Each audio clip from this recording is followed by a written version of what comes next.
Right then, let's have a look at adding a new camera to our scene. So the way that you do that, let's just go back over here, is we are going to go to Create, and then from that menu we're going to choose Cameras, and there is a camera. So we'll click on that, and you won't see anything because it's created at the origin and we already have stuff in the way. Don't worry, if you just hit the W key to turn your move tool on, and then move it up, that'll move the camera out and you'll be able to see what we're dealing with. So that is what a camera looks like in Maya. Not very useful to us yet because we can't see what it sees. And obviously that's one of the most important parts of working with a camera. So let's set that up so that we can see through it.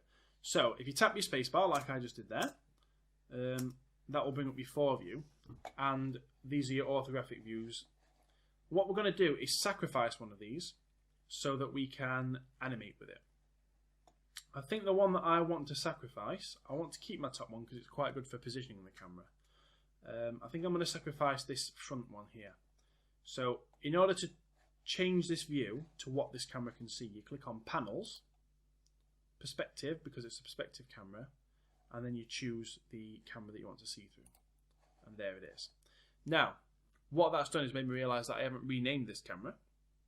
So I'll do that now while I've got it selected. There's camera 1, so if I click on that, I'm just going to call it Shot Cam. Like so. And there you can see that's reflected down here in the Shot Cam view. What I'm also going to do is just press 6 so that I can see the textures. And now when I move that camera around, what it sees will be reflected in the view in the bottom left, which is very, very useful. So what we'll do now is start to animate this camera. So the first thing we'll do is set the start position of the camera. So again, all movement is made of 2 or more keyframes. So we need to get the start position, which will be keyframe 1. So let's make sure that your playhead is at frame 1. And then we're going to move the camera. So in my case, I actually want it to start in this back corner here and then move along the back wall so that it's looking out of the window and able to see what's in the room. So I'm just going to use my top view for this. And that appears to be the back corner. And then I'm just going to rotate this around so that it's looking out the front window. Kind of like that there. So that's, for me, quite a nice starting position. What I'll do then is set a key on that. Now this time, because I think I'm going to rotate the camera as well, I'm going to press S to set the keys. So I'll press S, making sure I'm on frame 1, and that's position 1 set. What I'm then going to do is move to frame 200, because I think 200 frames is a nice length of time for this movement to take place.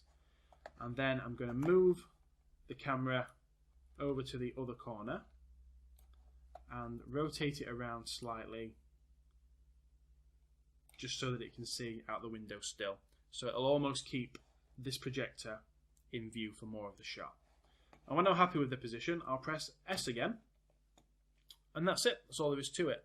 You've created your first camera movement in Maya. All that's left to do is to preview that. So I'm going to show you it not working first so that you'll know what to do if it happens to you.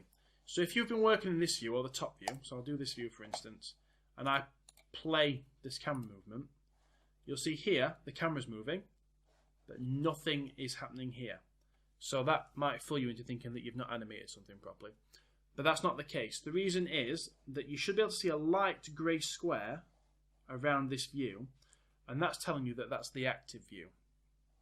So what you need to do is just make this view active. So I'm going to do that by middle mouse clicking in there. You see the little grey box goes around it, and now my camera shot is reflected. It looks beautiful. So let's just do that one more time. Oh, it's so cinematic. You could, of course, make it full screen by tapping spacebar with your mouse in there. Oh, that is like cinematic genius. Okay, so that's that step done. We've created a very simple camera movement. What we'll do in the next step is create a play blast to preview that in a video format.